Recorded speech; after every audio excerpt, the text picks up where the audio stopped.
Today, we're going to talk about the interview. We're not talking about a job interview. We're talking about how do you actually interview a customer. And this is a section of Scott's Dial VOC framework. And again, I think this is really difficult. It's really difficult to do if you've never done sales, because you're accidentally going to slip into doing sales during this. So Yes. I'll let Scott take over in a minute with it. You can't help lead the witness, as it were, when you're doing an interview for VOC if you've done sales before. But anyway, this is brought to you by Guido Scientific. This is a business Scott and I and Dan and another guy called James and some other people are involved in this business. I think there are 8 or 9 of us now inside the business in total. And we're providing consultancy services to help people launch, strengthen, and accelerate their business. Some of those are marketing reasons, some of those are operations, some of those are sales. Under the marketing section is our voice of customer for product management. And that's what we're going to focus on today with Scott. So, Scott, you're going to talk to us about I. You've talked about D, now you're going to talk about I. We are. Yeah. And so for those, thanks for joining. But for those who joined us about a month ago, I guess, we went through the D part of Dial VOC, which is the design. So this is basically where we define the setup of the VOC, the objectives, the scope. We try to understand who we're going to be talking to. And we define what the intent of the entire VOC is going to be. Then once we get through that portion of the process, we then get into the interview and we start to prepare to actually go out and talk to customers. Getting through the D part is probably the hardest part of this entire thing. Making sure that it's correct, making sure we've got the right people. The interview, the difficult part about the interview is just getting interviews. But we're going to talk a little bit about how to prepare for the interview once you've been able to successfully get some people to talk with. So next slide. So just real quick, just to go through, these are 4 rules I just want you to remember about Dial VOC, and what we're going to be working on is this is not the framework that is for all voice of customers. It's a framework. It's one that can be used by just about anybody. If you're interested in getting a copy of the framework, we're happy to share that with you. But you need to be ready when you use Dial VOC to iterate and to restart the process at any point. A lot of what we have here has checks and balances to help you make sure that you stay on task, that your objective is always being met, and that the questions and the people you're talking to are going to help answer the objective, so that at the end of the day, you get something to make some better business decisions. The process, is not a finite thing, and it's never ending, because this is a part of a continuous improvement process. Because once you finish talking to your customers and you deploy a result or a product or a service, you no longer, you can't just stop. You have to go back then and check, how is that working? How is everything doing? What's changed for you now? So it's a continuous improvement that's focused on placing the customer at the center of just about every business. Next slide. All right. So just to go through the design part real quick, last time we talked a little bit about the defining the objective and the scopes of the VOC. If you remember, we talked a little bit about what's going to be part of the VOC, what's not. We try to do some customer segmentation. We've defined who the customers we're going to talk to. We know what market they're going to be in, and we've created a statement of intent, which basically provides very specific information to our managers about exactly what we're going to be doing for this project over the next few weeks or months or years in some cases. Next slide. So actually with the design section, Scott, so this whole section here, this is what we covered before. This is going, so the dangers we found is if you don't get the design right, you can ask the wrong questions. And the other thing we've got is a statement and intent at the end. And that is basically what I had with my product managers that would come to me and go, this is what we're going to do. This is what I'm going to find out. And basically, it is you setting yourself up to say, I either do this or I don't. It's the point where you say, I'm going to find out this information or fire me or whatever. It's Yeah, your kind of it, basically it's it's the bit where you're putting it on show to make sure that you actually have to do it. you've talked about critical events. This is basically the setting up for exactly what you're going to have to be doing every day in order to make this succeed. Yeah, you're absolutely right. But this is, like I said before, this going through the design phase. Once you were able to get through this comfortably, that's the hardest part of the whole thing. Because as James mentioned, you can find the right customers but ask the wrong questions. You can have the right questions but ask the wrong customers. And so it's not easy to find that out. But part of what Dial VOC does is help to as I talked about before, check yourself periodically so that if you need to stop. Don't try to keep going and force something that's not going to give you any good information. So, yeah. So today we're going to talk about the interview. And if we go to the next slide, I've just taken that interview section and blown it up a little bit. So we're going to talk a little bit about collection methods, number of interviews needed, whether you're going to do a remote, in-persons, or with using a survey. Prepare the VOC plan for approval. This is to create basically a project charter or a business plan that you can provide to your managers to make sure that everybody's on board with what you're about to do. We're going to prepare the questions, the interview guide. We're actually going to go out and collect data. And then we're going to talk about, then you're going to be debriefing the visits to make sure that you've collected the right information. Our focus on this, for this webinar and for everything that we're going to talk about with Dial VOC is typically always going to be on an in-person interview. I'm not talking about how to create surveys because I think this is where most people fail, is that they go out and they dump out a survey to 1,000 people with questions you already know the answers to. And so there's no reason to do a survey on something you already know. The in-person interview gives you the insights that you can create surveys with that will actually get you some real information that you might want. Okay, so by in person though, you don't always necessarily mean get on an airplane, get in a taxi, go and see them. You can be in person remotely. You can do this via web meeting. It can be done in the old-fashioned thing. We had these things called telephones.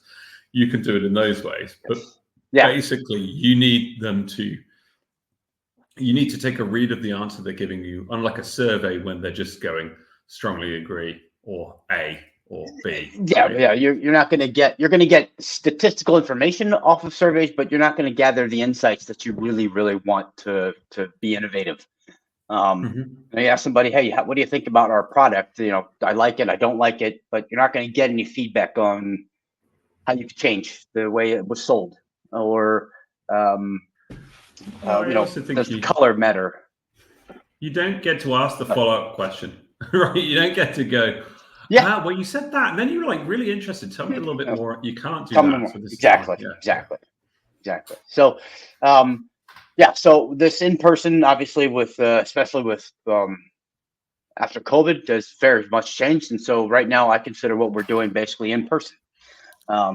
I like to have the in-person be more of a visual, only because it's very difficult to, sometimes you can read people's expressions and try to get a feeling for confusion or excitement or interest to continue to ask further questions. So,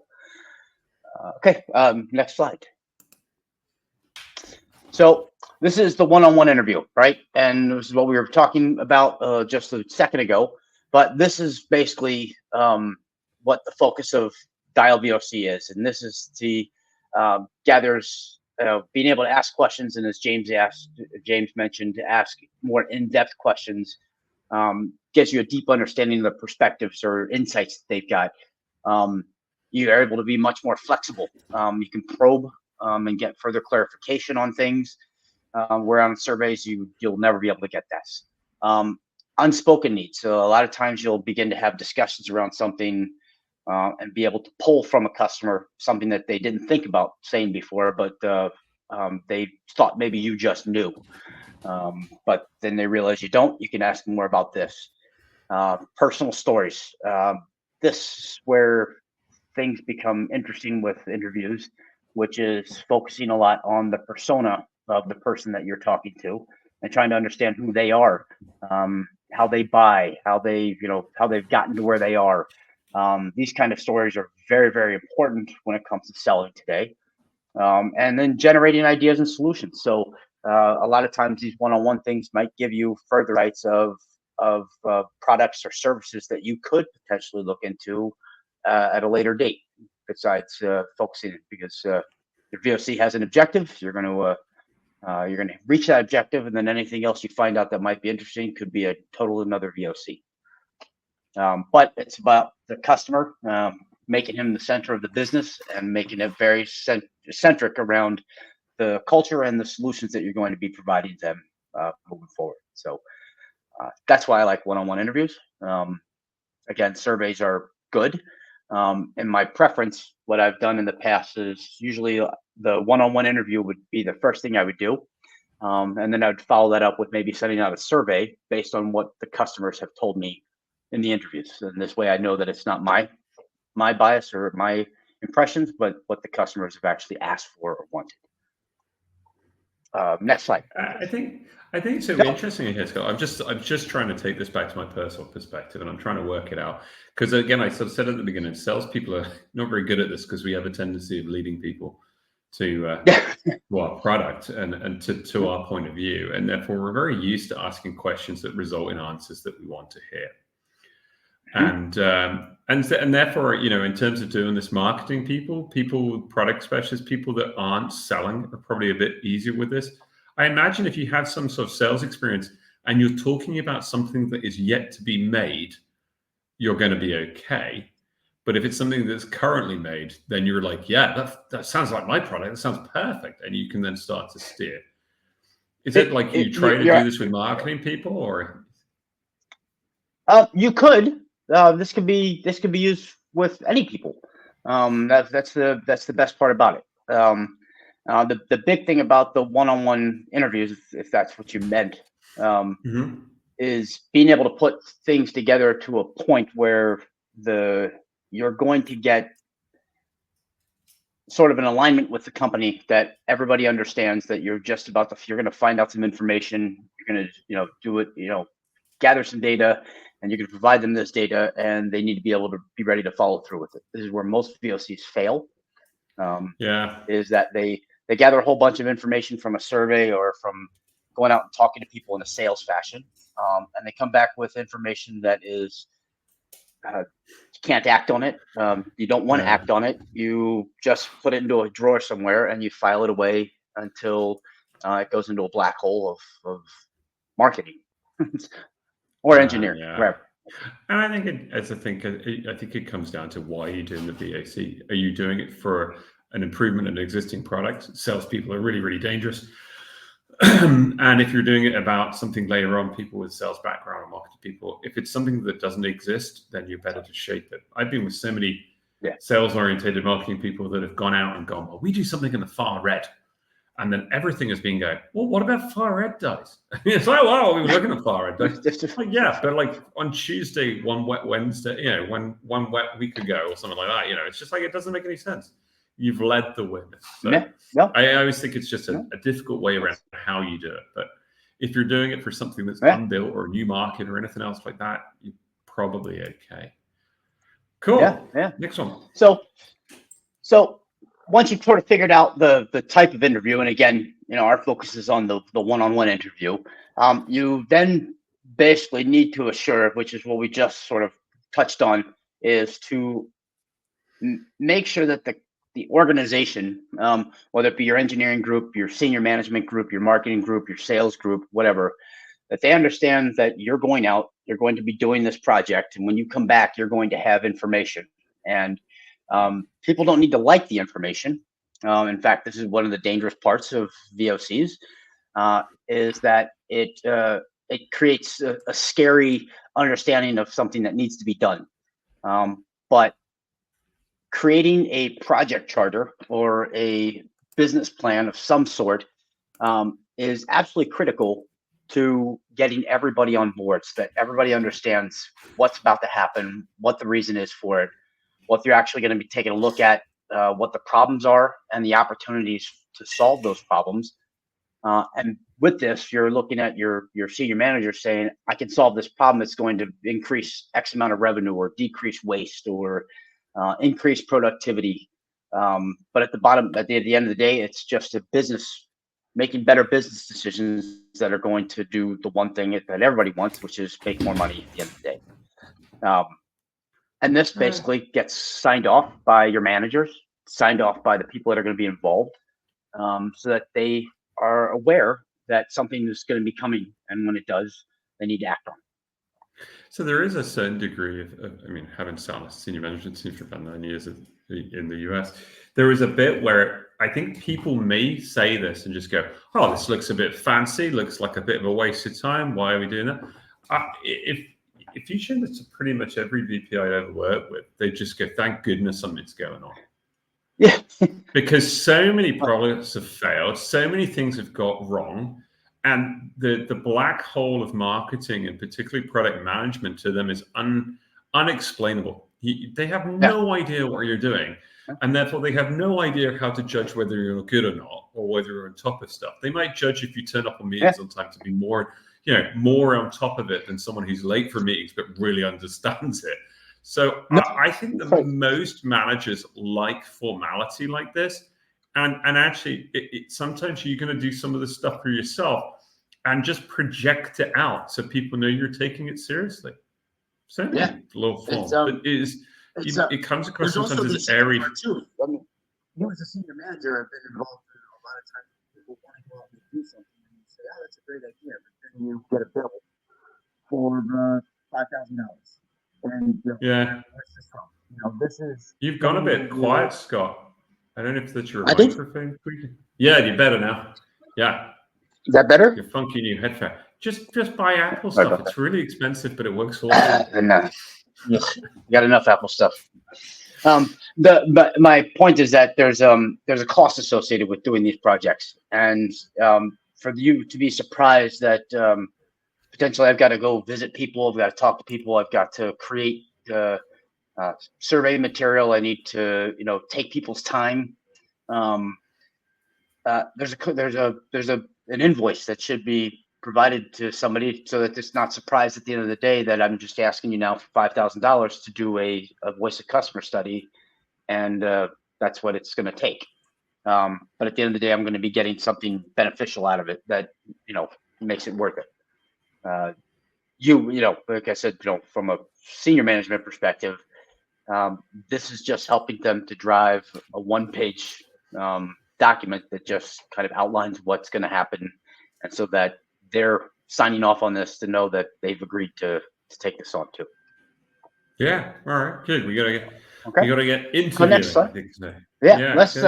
So let's get started. So this is sort of the fun part that I enjoy on the interview side, which is creating a guide. The interview guide is basically a template for how an interview is going to proceed.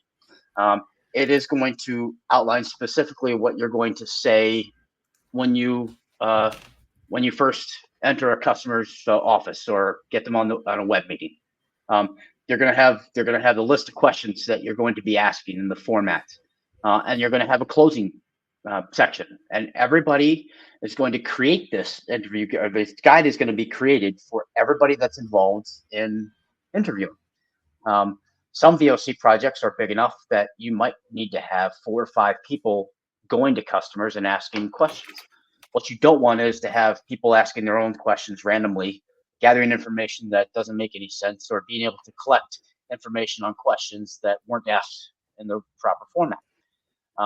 This keeps that to a very, very small ability to take this differently, because James going out and asking the questions, he's going to ask the same exact questions that I'm going to ask, and they're going to be asking the same questions that one of our colleagues, Dan, might ask, or the other James might ask, or Danny might ask.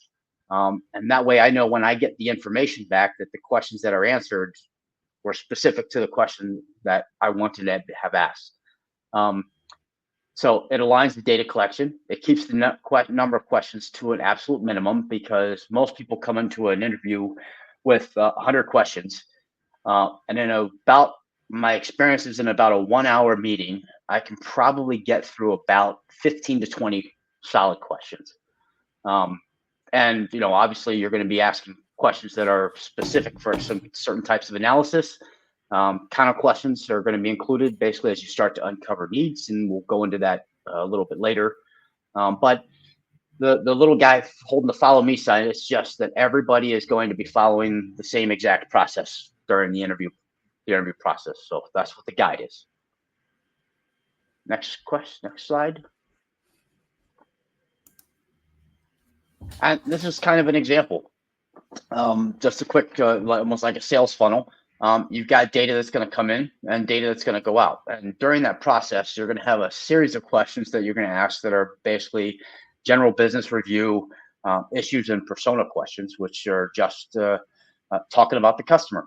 Letting them get comfortable having an interview, letting them get comfortable with you. You learning more about them as a person.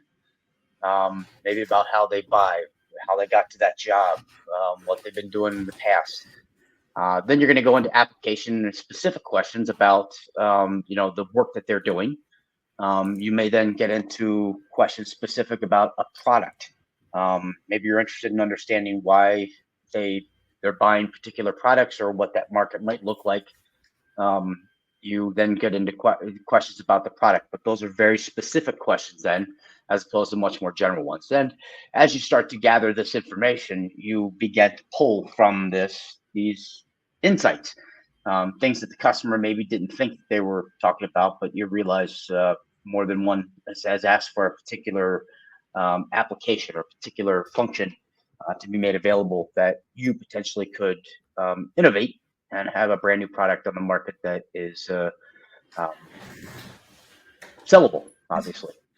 It's sort of like any interview. It's like if you watch an interview on the BBC, there's always, so tell us how you got into this.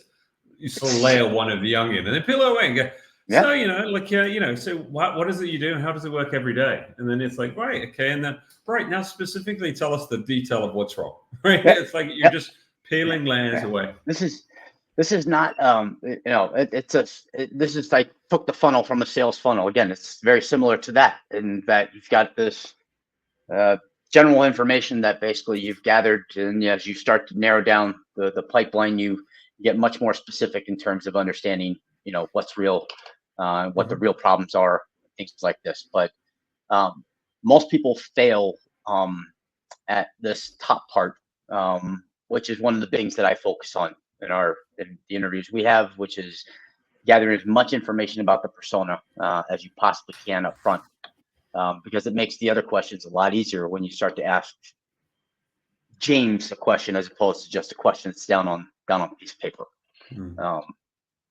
So yeah, that's an example. But one thing I don't want to make sure is that the interview guide is not a repository where you just dump hundreds of questions to ask. It's a very specific document that is designed for the VOC. It has no closed questions. Should very rarely have any yes or no questions. There shouldn't be any guiding questions, which is very difficult to do, and we'll talk about that in a little bit. But it's hard to not ask questions that you want to guide the customer down to give you an answer, because once again, as with surveys, you've already gotten the answer that you've expected, which means you're not going to find anything new. And what you don't want is for everybody to have their own interview guide, because then you just wind up everybody's following everybody off of a cliff, and there's not going to be any information you can gather from that. So you're obviously going to ask open questions, but is there a certain degree, like you have your opening questions and then somewhere you have a list of the things that you're trying to find out, and you're basically sitting there ticking them off going, well, I haven't found out about the data storage. Now I have to, they haven't asked, normally they answer it there, but now I'm going to have to answer an additional question because I can't really get off the phone until I get that answer. Is it like that? Yeah, it is. You have to have, these interviews have to be a conversation, not this is why I try to minimize, rather than trying to ask 100 questions in an interview, you pick 15 or 20 that you really, really want, so that you can probably to them. Yeah. Anything after that is just you and I having a conversation about the answer you just gave. So as you pointed out at the beginning, James, tell me more. Why? How does this happen? Who does it happen to? Things like this. I remember But you doing a don't have sales time for that training. if I'm trying to go, tell me about the shirt you're wearing today. Does it have 2 buttons on it or 3 buttons? What do you like about the sleeves? It's you can't So get it's like into all that when it's irrelevant. when you're I remember like doing training for strongman, and every so often you come across a rep, one of the you and I both know, and it'd be like they would sit there and just go, "What are your timescales? Are you in review or research?" It's like, no, they're the questions you've got to answer. They're not for them. You're Yeah, gonna no, garnish it up, Strongman's a right? great They're the things Strongman's a you're great example of walking an away. interview guide. Yeah, Yeah, but it's a great example of an interview guide. You have your basic overview, categories that you want to ask, and how you ask the question, it's dependent upon the customer. So, it's a good point. That's a great one. I didn't think about that until now. Cool. Nice one. Okay, next then. So let's get into what most people actually really want to know about is, example questions. So if anybody's interested, you're welcome to get in touch with us. I've got a repository of questions that basically are segmented into personal questions, application questions, things like this. I'm happy to share them if you want. But example questions, tell me about you, your background, and the company you're working for. What's the job to be done for this person? What are they actually trying to get done every day? How is their instrument used? When's it used? How do you buy instruments? Performance questions, things like this. I'm not going to read all these, but they go through a whole lot of different parts that basically go from personality questions to the instrument to the application to understanding what the job to be done is, so that you can take from this. And then James is going to ask these same questions at one point in time or another during his interviews, so that I know when I ask, have you used alternatives, I'm getting an answer that is about an alternative solution or a product that could be used, and not what James believes the customer might want to use. Things like, how do you buy instrumentation? This is talking about the customer journey. These things are becoming much more important throughout the sale process now than they have ever been, as the customers become a little bit more in control of the sale. And then you can ask questions like down at the bottom, change something about the instrument. What would you change? You've now worked with our company for a while. It was, successfully or, not successfully, but what's one thing you would change about the company or maybe the sales process? These are all things that are starting to integrate into the actual sale that become much more important now, because customers are looking for that personal interaction with a company and not just a sales rep. And so all of learning these things helps you just sell to the person as a person, not as a sale. I assume you've got the bit which is you've got to check your reasonableness of your question, right? So there is a bit where sometimes I think people ask questions and they kind of go, "Well, that sounds great for you. How is it for them?" So there's a bit like going, "How much did you pay for it?" Right? You're just like, "Well, okay, maybe that's no, and you might get that. Can I ask? Yeah, they might respond, or they might just go, "That's a very rude question. How much do you earn?" No. Hang a minute, right? Like it's like, it's like, yeah. Can you tell us about Finder? How much you paid for it? You're not allowed to. There's a garnish to language that you can use. Yes, and yes. most and there's little questions like this. Go ahead. Sorry. Well, actually, I was going to say most of it, if you can preface or you're talking about to say you're doing it for the sake of the future customer, then you are also adding in the fact that we're doing this so that people in future can get this, and then you framing your questions as being more reasonable and not being about not being about the personal change or paying for someone's better suit in a corporate, right? That's the difference. You're I mean a lot of things also based on the way the interview guide or the person who's in charge of the VOC creates the interview guide is those questions should be picked, like you said, based on the objective. If part of the objective is to understand a price to value, as we've talked about in the past, this is, the questions would be focused around, what's too cheap? What do you figure, what do you think would be too cheap to pay for an instrument, or too expensive, or, getting an idea. Would you pay more if it did X? Uh, uh, and a lot of these don't have to be asked directly, but they can be asked to a person as a feeling question too. How would you feel if I charged X amount? Because that becomes a personal Yeah. question, as opposed to how much would you pay for this?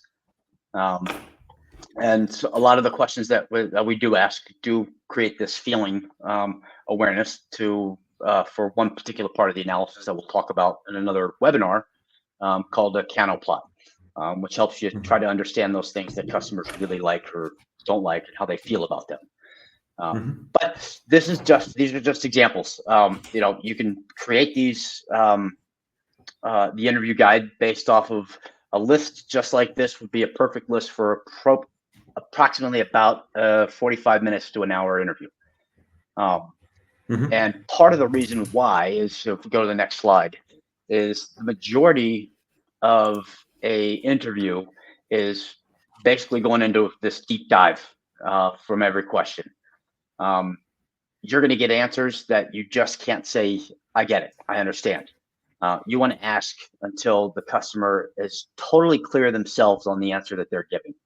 And so you get that a couple ways. One is with a what's called a 5 why problem solving, which basically just asks 5 times. You ask the question why until you get some clarity or understanding of what they're talking about. And it doesn't, it's just that it's not asking why. You're having a discussion with them, but tell me more. Like, I don't understand. Why is this so important to you? Why do you do this for your job?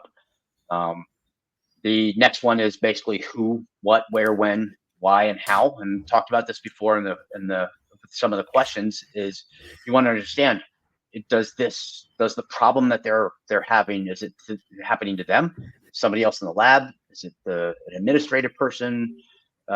What is the exact problem that they run into? Where does the problem exist, or where does it occur? When, why, and how? And then obviously the one that everybody loves to ask, which is tell me more about what you just said. This is going to wind up taking a whole lot of time, but these are the questions that you have to ask in order to start to gather the insights that the customer, that you may not necessarily be there to talk about, but information you're going to start to gather where the customer is going to tell you a lot more and make it very clear about what it is they want and need from you or your company or your service. But yeah,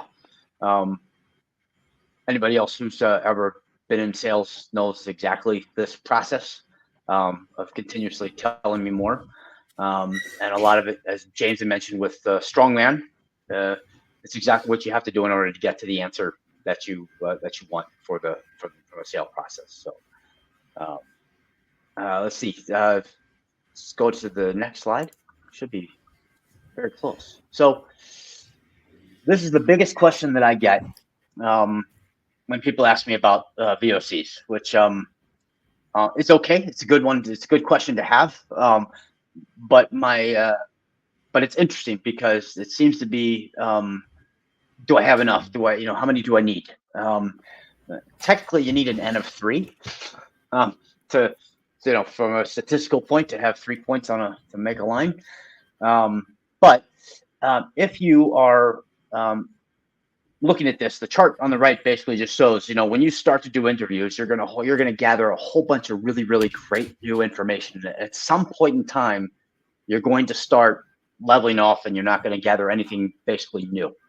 You're just going to be getting the same exact thing over and over again, which is fine, but that's good. That means you're understanding what's happening. But if you are taking a product and you're just going to create maybe an application enhancement or a slight modification to it, you maybe only need 5, 8 to 10 interviews to justify what you're trying to do. If you are trying to create a new platform and put it into an existing market that you're already in, which is what most businesses do when they come out with a new platform, they're just trying to infiltrate it into the same space. You need somewhere roughly around 12 to 20 interviews. was what statistically you'd find out. And if it's a brand new platform and you're going into a brand new market that you've never tested before, this is where you're going to want to have more information available to you to be certain that you've got the right thing going into the right place with the right people. And that roughly is going to getting you closer to 20 to 30 interviews. Understand that the most difficult part about this is getting the interviews. James can talk about this as well, but you can call hundreds of people and maybe get 10 interviews. Sometimes you might call 50 people and get 10 interviews. It just sort of depends. It's not the easiest thing in the world to do, but you've got to hit the number that you require in order to have the right information so that you don't go into a market or with a new product that is going to fail miserably, because this is what I'd say 90% of most products do when they fail. I think it's really interesting. So first of all, the first thing is, how are you going to get people? There are companies set up to do this for you if you want to get people, and they'll hunt you down. But you've got LinkedIn, you've got other things. Academics are more likely to talk to you than people in pharmaceuticals. Yeah. People that have left a job who are out of work are highly likely to talk to you if you can pay them. Sales reps will talk to your applications. People will talk to you if you pay them. So there are many, many ways into this. And as for your comment about how many points do you need? Oh God, if this is the president won, the one person they met. And we used to remember we had this sort of situation where we had our head of operations got like a tech person, and they would they speak to a customer. It's like, yeah, they're just a customer. It's like, we need a few more points in the curve from that. So again, it's a little bit like, it's a little bit like deconvolution. 10 will normally tell you. 10 iterations will normally tell you. Again, for your bigger market, 30. Yeah. And you got to remember too, it's not just 30, it's 30 of the right interviews. You want to go talk to the same 30 people every time you launch a product, you're not going to get anything new. I'm sort of doing this at the moment with the shop concept for a client. And we probably talk to 10 end users and 10 dealers. And we sort of know it's right.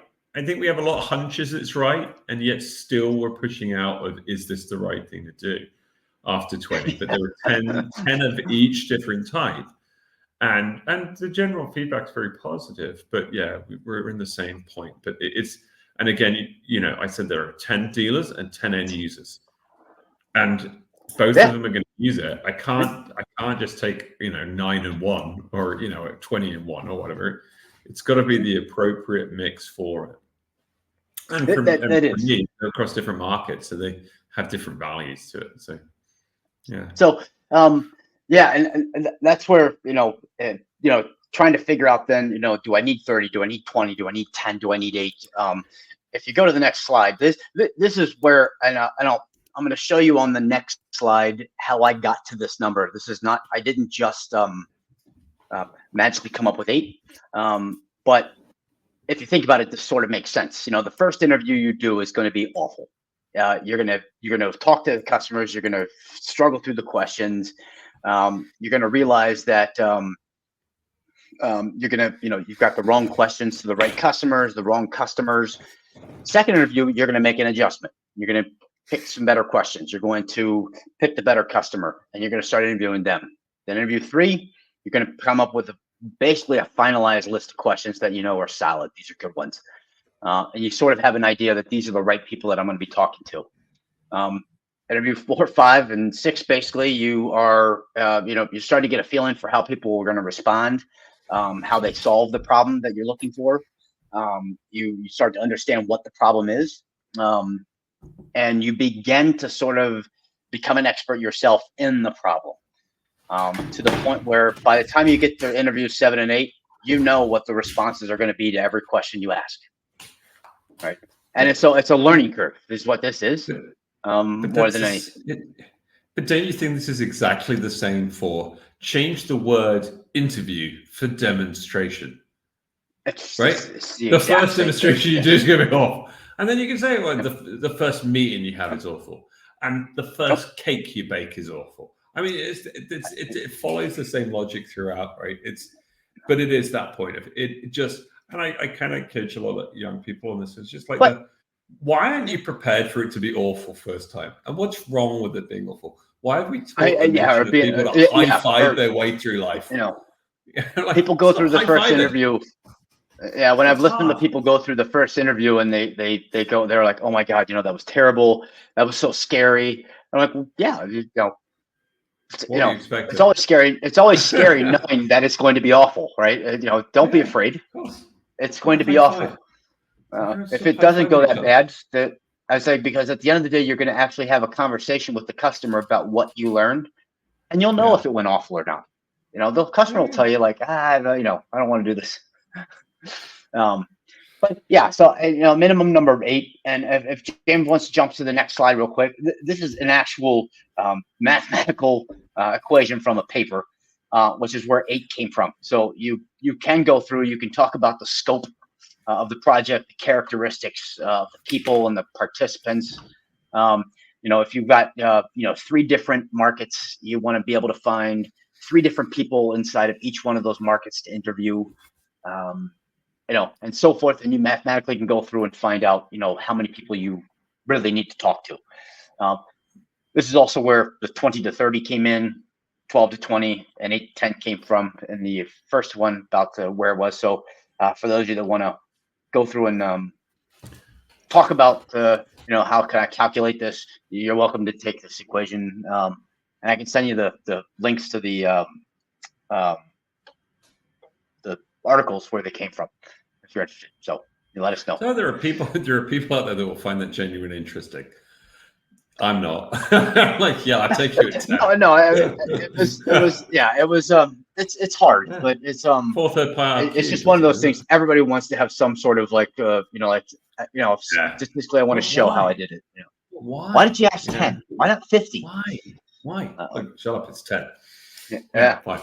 So during the process of the interview, one of the hardest things to do is to make sure that you're gathering all of the right information, and that you are constantly confirming what you're hearing with the customer, because your job is to record this interview and not to take any notes during it.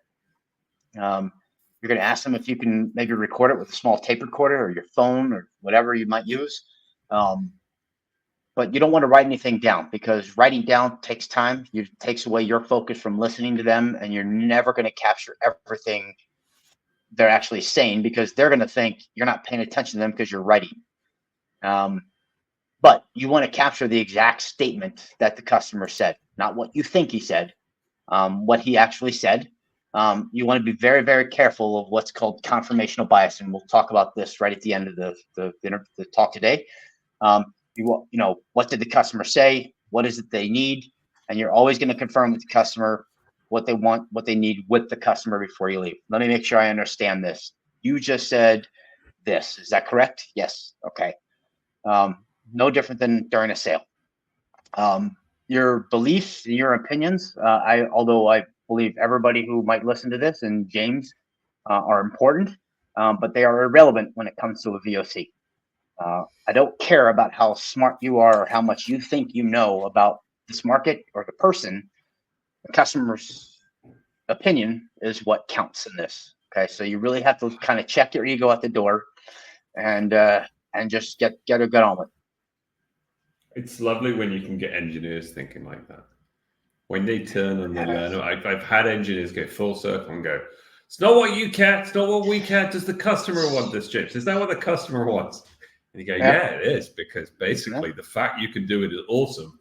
Doesn't mean we should do it. That's right. That's right. Let's do the awesome things that you can do for the right reasons.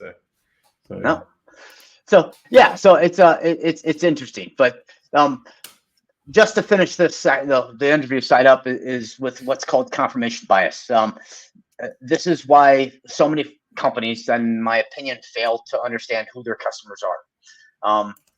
Definition of it: it's a tendency to favor information that confirms your pre-existing beliefs or thoughts, while ignoring or dismissing information that actually contradicts them.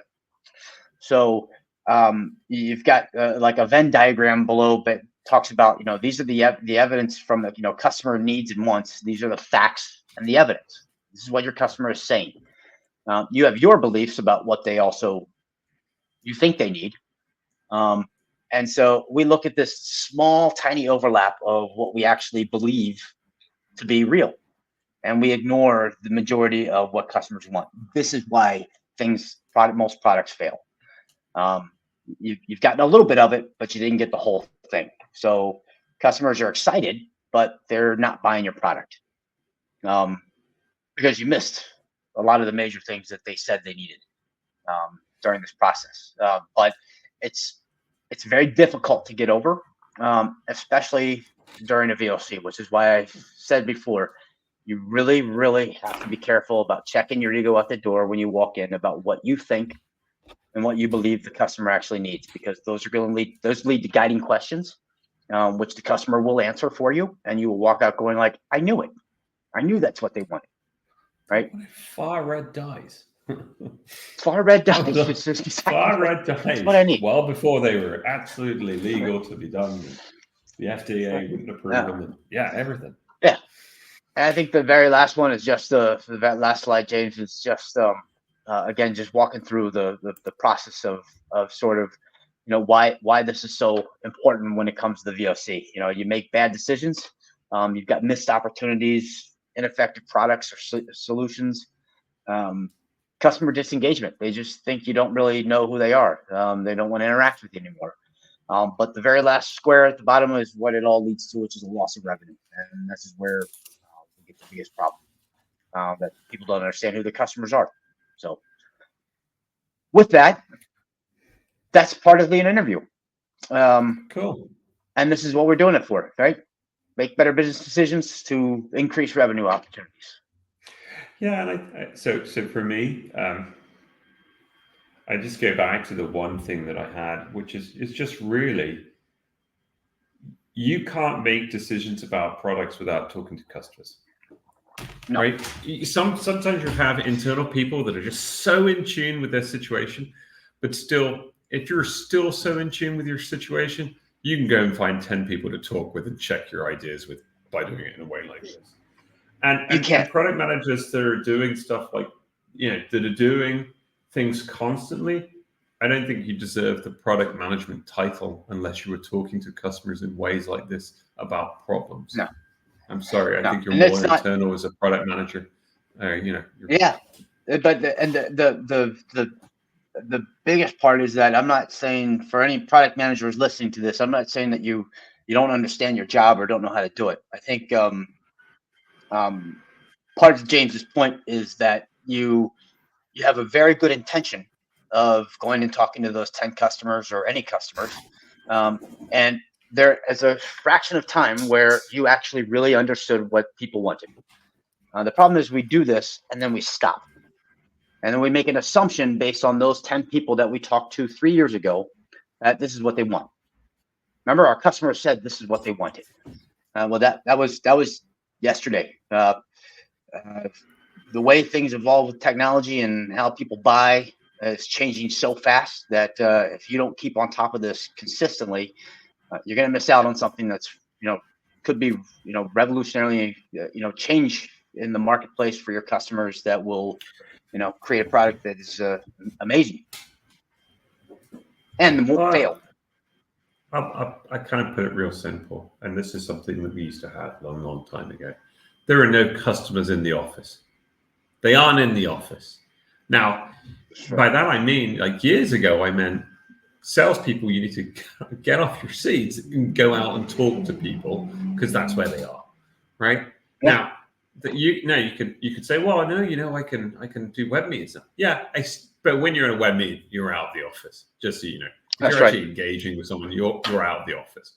So there are no customers in the office. So you have to get from. So you can email people, you can trade emails with each other all day. But unless you're talking to them on the phone or with a web meeting, you're not really talking to them. You're just exchanging bullet points. So there is no customers in the office, and therefore there is no money in the office. So that's my biggest simple. And that leads to VOC, sales, marketing in general, and everything. They're all out there in that big wide world out there, which has become gloomy and was sunny. Anyway, I think that's us for today, Scott. I think we got the last bits, which is buy the book.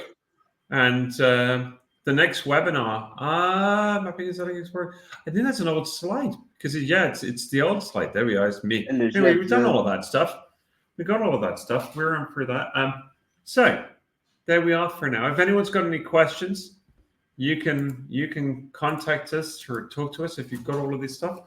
If you've got any questions, you can ask Scott directly. We'll hang on for a few seconds if anyone's got. We have a 15-second delay in case Scott swears. Normally right. me. But if you want to ask us, you get a little beep button. Yeah, I know, but then someone's got to go back into that. I don't understand because how would you go into the 15 seconds to bleep it? But anyway, we're here for now. Jeff. But we will wait if anyone wants to say anything. If you just want to say goodbye, that's fine.